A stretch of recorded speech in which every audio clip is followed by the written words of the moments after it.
Bien, saludos cordiales. Vamos a, vamos a trabajar la presente presentación acerca de lo que es gestión del conocimiento dentro de la globalización, en lo que es la asignatura de gestión de la educación. ¿Sí? Vamos a definir lo que es el concepto de lo que es conocimiento. Ya, ¿qué es conocimiento? Me dice que el conocimiento es el conjunto de hechos o información adquirida por una o varias personas mediante o a través de la experiencia, como es la experimentación, también como es mediante la educación y asimismo mediante la comprensión que puede ser teórica o práctica, ¿sí? Eso sería lo que es la definición de conocimiento. Asimismo vamos a hablar en función de lo que es los tipos de conocimiento.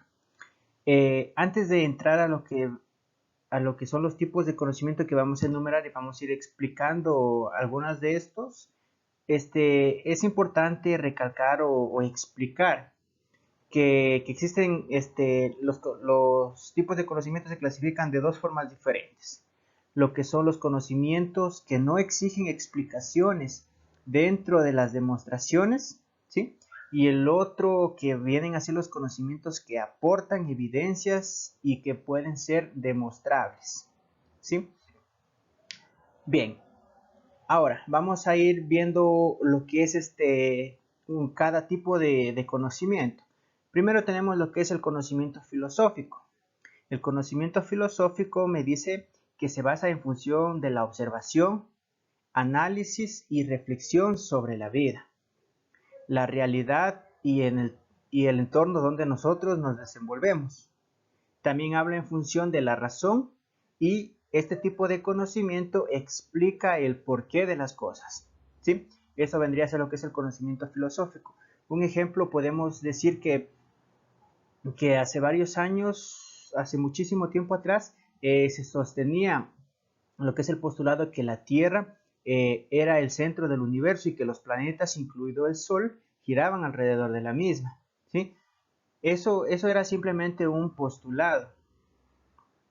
Pero luego nosotros apareció lo que es Johannes Kepler, en cual en función de la observación que hacía, en función de lo que es el movimiento de nuestro planeta Tierra, llegó a la conclusión que el planeta Tierra y los demás planetas giran alrededor del Sol, ¿sí? Entonces ahí tenemos un claro ejemplo de lo que es el conocimiento filosófico. Continuamos, vamos con otro tipo de conocimiento, denominado como el conocimiento empírico. Este tipo de conocimiento habla a sí mismo, como en el caso anterior, que se da a través de la observación. Y le suma aquí la experimentación de un fenómeno en particular. Bien, hablar de lo que es el conocimiento empírico, podemos citar un ejemplo, por ejemplo, que son los mecánicos. ¿Sí? Hay personas, muchas de ellas, que se dedican a lo que es el arreglo de automóviles. En este caso, estos dichos mecánicos, la mayoría de ellos lo han aprendido a través de ¿qué? De la experimentación y de la observación, ¿sí? No necesitaron algunos de haber seguido haberse educado, es decir, no necesitaron tener un título, sino que sus conocimientos se basaron en función de lo que es la experimentación y lo que es la observación. ¿Sí? Reitero, sin tener en cuenta que a lo mejor hayan tenido un título profesional, sino que todo pasó en función de lo que es la experimentación. Otro tipo de conocimiento es el conocimiento científico, que habla en función de los sucesos que se dan también a sí mismo en el entorno y de los cuales estos sucesos tienen que ser comprobables. Es decir, que se necesita que sean experimentos que se den, ¿sí? Que se den y que puedan ser medibles, auténticos y comprobables, como ya decía. Aquí pues tenemos algunos ejemplos. Por ejemplo, podemos citar lo que es la ley de la gravedad, ¿sí? Esta ley que fue experimentada y demostrada por lo que es Isaac Newton, ¿sí? Entonces llegó a la conclusión, en función de varios experimentos, a determinar el valor de la gravedad. Actualmente nosotros sabemos que la gravedad tiene un valor de 9,8, valor promedio a nivel mundial, ¿sí? Entonces este valor promedio se dio en función de un conocimiento científico, porque reitero, sucedió a través de lo que es la experimentación. A través de varios análisis, varios estudios se llegó a esa conclusión. Continuando, también tenemos lo que es el conocimiento religioso. Hablar de conocimiento religioso, estamos hablando de creencias, de fe, ¿sí? Entonces decimos que se basa en función de creencias o fe de las personas. No hay evidencias que lo fundamentan. Una característica también que está en función de dogmas sin discusión científica. Y asimismo me dice que las personas aceptan los hechos sin discusión alguna. Por eso decimos que cuando hablamos de conocimiento religioso estamos hablando en función de ¿qué? De la fe. Aquí podemos citar algunos ejemplos. Podemos hablar en épocas muy retoñas, muy antiguas, en la cual varias civilizaciones tenían o creían en dioses.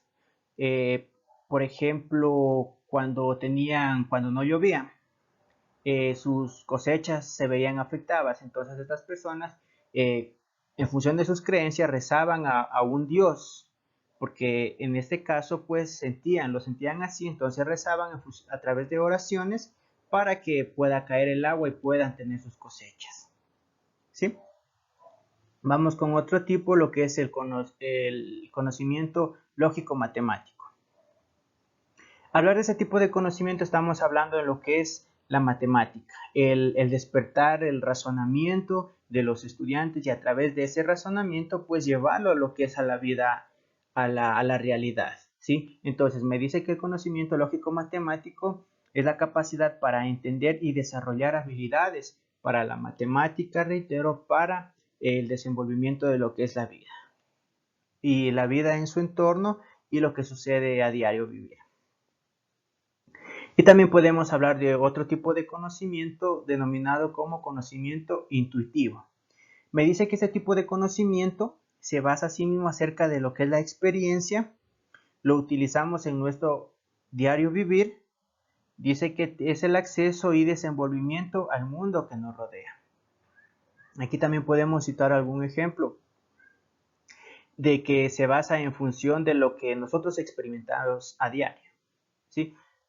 Por ejemplo, aquí nosotros desde niños sabemos distinguir, por ejemplo, que a través de la experimentación, por ejemplo, cuando nosotros tocamos el fuego, ¿sí? Entonces, nosotros ya sabemos más adelante que no podemos hacer eso. Eso se basa en función de que de la experimentación. No podemos tener contacto nuestra piel con el fuego, ¿sí? Bien, vamos a continuar. Ahora vamos a ver acerca de lo que es la globalización y sus desafíos. Empezaremos definiendo lo que es globalización. Globalización me dice que es el proceso transformador de varios parámetros como son social, económico, tecnológico, político, que se da a escala mundial. Es decir, que estos factores afectan a nivel de todo el mundo. Ahora, vamos a hablar en función de cada uno. Tenemos los aspectos económico, tecnológico, social y cultural. Empezamos con los económicos. Aquí podemos distinguir que se ve afectado en tres características primordiales. Lo que es la característica financiera, lo que es la característica productiva y lo que es la característica comercial.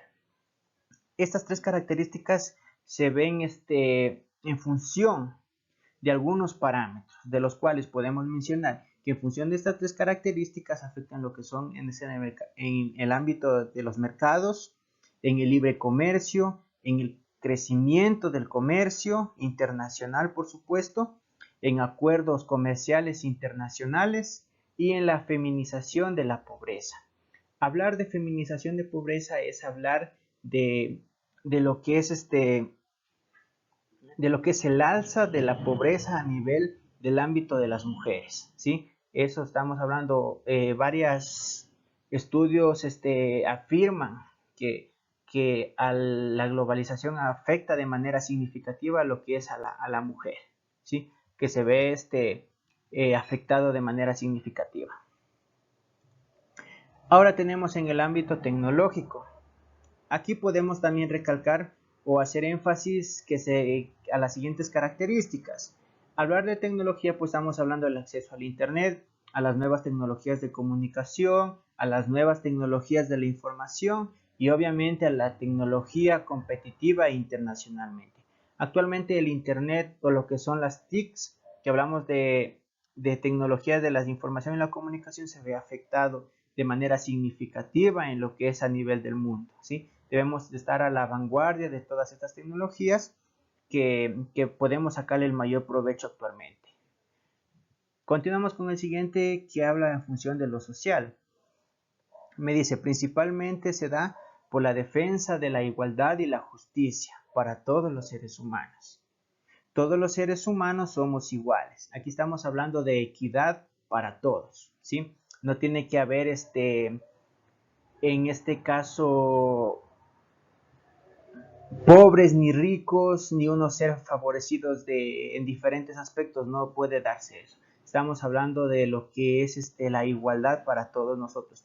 El simple hecho de existir, de ser seres humanos, tenemos derecho a lo que es la educación, la salud y algunas otras derechos que a nosotros como seres humanos nos corresponden sin discriminación alguna. Luego tenemos lo que es en el ámbito cultural. Me dice que aquí se ven afectados lo que son las relaciones internacionales derivadas del intercambio de la economía, tecnología, lo social, entre otros. Asimismo, aquí se da lo que es el intercambio de culturas mediante tenemos lo que es el cine, televisión, literatura, música, teatro, gastronomía, medio ambiente, etcétera. Y también pues se nos dan algunas consecuencias de lo que es la globalización. Entre ellas, las que más predominan, podemos decir que la pobreza extrema y la concentración de las riquezas. Aquí no estamos hablando de equidad, ¿sí? Eso nos quiere decir que existen personas que se benefician, que la igualdad no se está dando aquí.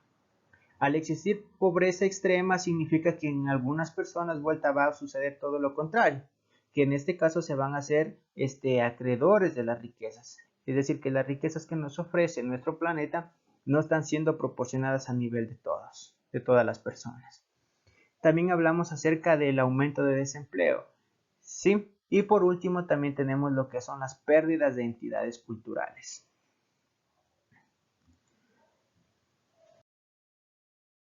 Bien, seguimos. Ahora vamos a hablar acerca de lo que es el perfil del docente dentro de la globalización. Al hablar del perfil docente dentro de la globalización, estamos hablando que esta implica una manera trascendental en la educación. El docente cumple un rol importantísimo dentro de lo que es la globalización, ¿sí? Ya que la educación obviamente tiene que ser de calidad y equidad. Con respecto a esto, las universidades tienen el reto de internacionalizarse sin perder el horizonte de lo regional. Hablar del perfil docente dentro de la globalización, vamos a hablar en función de 4 características fundamentales. Lo que es el perfil docente, lo que es la educación superior, lo que es la pedagogía humanista y lo que es el liderazgo. Empezamos con lo que es el perfil docente. Aquí el perfil docente tiene que estar a la vanguardia de lo que es la globalización, ¿sí? En cual tiene que cumplir algunas características como ser motivador, ser investigador, un líder por excelencia, mostrar empatía en todo momento y tener ética profesional. Es decir, que tiene que ser íntegro en todos los sentidos. Hablar de educación superior, igual tenemos algunas características de las cuales sobresalen, que obviamente va a aportar a lo que es el crecimiento del país. Al hablar de educación de calidad, estamos hablando de formación de talentos. Tiene que estar la universidad en constante actualización, no quedarse, ¿sí?, estancado, sino tratar de siempre sobresalir. ¿Y cómo se da esto? Mediante la actualización en todos los campos de la universidad. También vamos a hablar acerca de lo que es la pedagogía humanística o humanista. Aquí hablamos en función de unas características también como son el rol docente, el autodesarrollo, los recursos humanos y la visión a futuro. Y asimismo el liderazgo.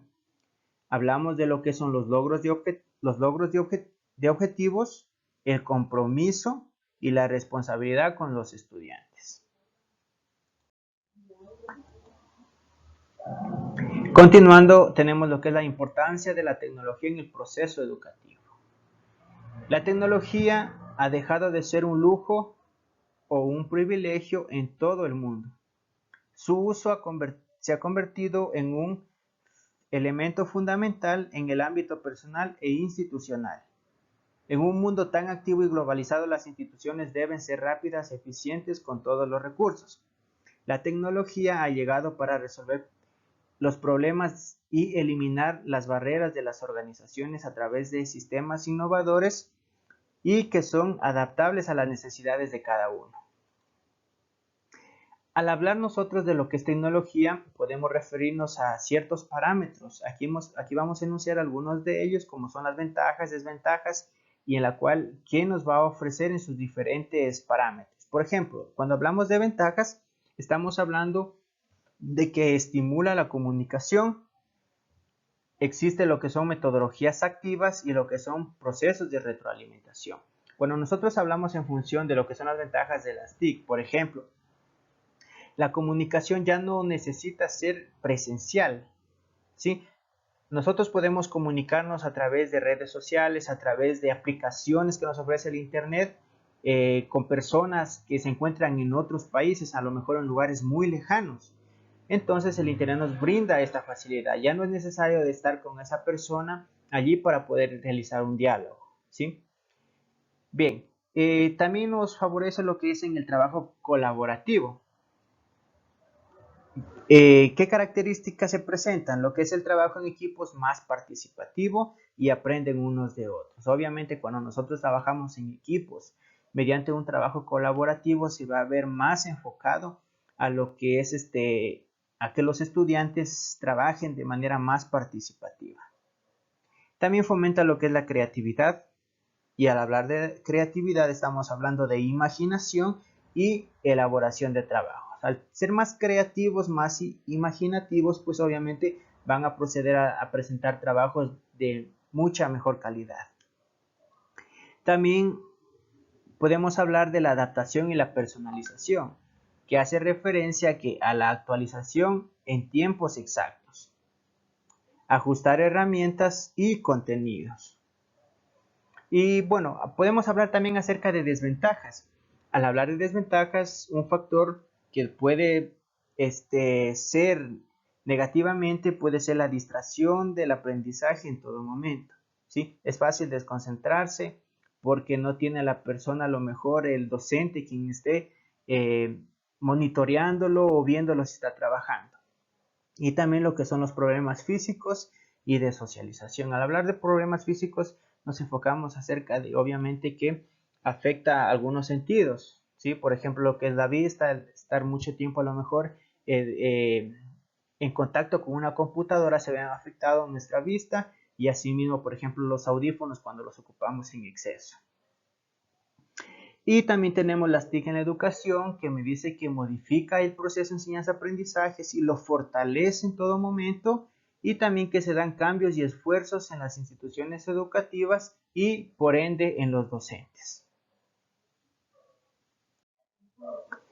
Eso sería lo que es la exposición de lo que es la globalización dentro del ámbito educativo. Muchísimas gracias.